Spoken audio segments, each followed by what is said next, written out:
I'm a researcher at Stellenbosch University in the Urban Modelling and Metabolism Assessment Group, which has just started. And we're looking at understanding the resource implications of rapidly urbanizing cities in Africa, which are under-resourced, but also have the largest growing populations, and in a way are undercapacitated to deal with this rapid growth. And so our aim is to provide a suite of tools to inform how these cities need to be planned, specifically so they're not following the development trajectories of Europe and America, which have led to our sort of global crises of land change, land degradation, ecosystem degradation, loss of biodiversity,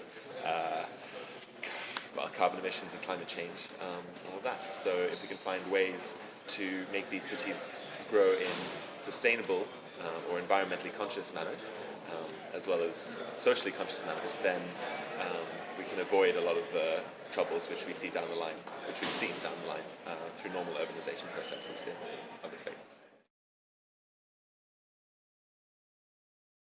We conceive of urban metabolism as the processes within a city which allow it to function. And these relate to flows of resources, people, information, money, all of which allow people to live the lives they lead in cities. And so in a conventional setting, urban metabolism is a process in which a city takes resources out of the environment. It's environmental hinterland, which is obviously global in scale now, consumes them in the city for economic production as well as for, hopefully, some social welfare. But obviously that's unequal in most cities in the global south, and then excretes the waste products back into the environment. And so we would conceive of a metabolism in which there are ways in which it's reusing resources or reducing the initial intake from the environment or releasing them in less polluting manners. And that would be the aim of urban metabolism assessment.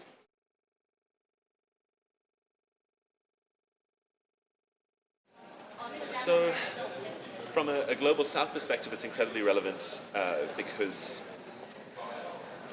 people in countries of the global south have reduced access to resources, and yet are also expected to bear the brunt of these massive global shifts which are happening.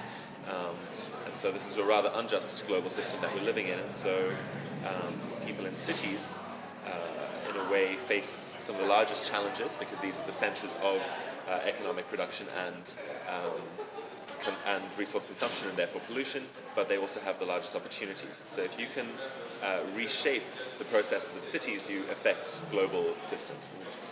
From our perspective, that means you want to get resource equity in these spaces, but you also want to do that in a resource efficient manner.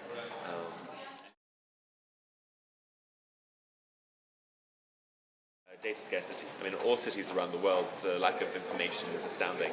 And then take that into the global south context. Many African countries, many African cities, we have very little data. So, you know, and it's all very well as well to do sort of traditional urban metabolism assessments, which give us kind of aggregated numbers of a city. But in order for it to be useful for city planners to actually shape the city, we need disaggregated information, both spatially and over time. So you can actually make interventions in the right spaces and with a better knowledge of how resources, when resources are stressed at different times or when you have abundant resources, things like that.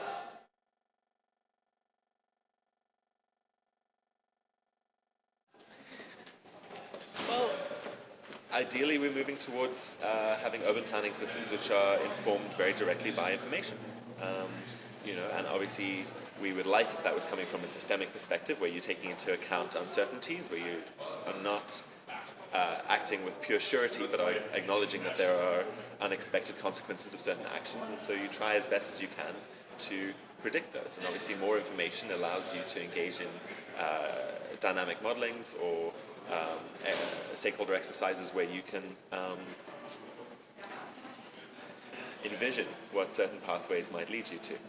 And yeah, I mean, it's the trite sort of word, knowledge is power, but yeah, the more information you have about how a city moves resources and people and information, the more you can use those either for kind of behavioral nudging or to implement some bottom-up participatory engagements, which I think is the way to go. People know what type of space they want to live in, and if you empower them to express that, with the support of good data, then you can make really good cities, inclusive cities.